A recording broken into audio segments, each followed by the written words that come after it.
I love you, Allah. O you who believe, abstain, stay away from bad suspicion or negative assumption. When we assume something negative, a brother is walking past and we say, you know what, this guy is reading salah without wudu. For what? It's such a dirty thought. It shows that you perhaps might be doing that. May Allah protect us.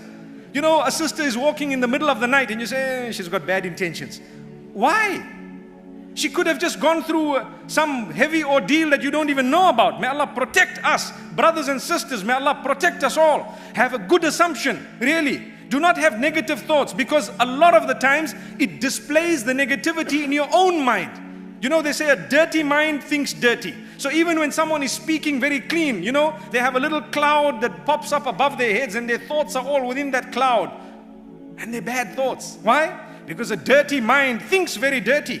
This is why Allah is telling us, do not have negative suspicion. You rather have positive suspicion. Like we see sometimes people sitting on their mobile phones and you come into the masjid, say, hey, this guy here is on his mobile phone in the masjid, but he's reading Quran. You may not know.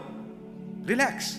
And then sometimes you have a person with a Quran, sitting with his Quran wide open, and in there he's got a mobile phone with games, playing games. So you might not know what's going on. Still, the one with the Quran open, it's between him and Allah. You must think he's reading Quran. The one with the mobile phone, continue thinking that he's doing something that is beneficial for him. Why do we need to think negative? This is what is drawing us away from our own peace and contentment. Because you think negative of others, believe me, they begin to think negative of you.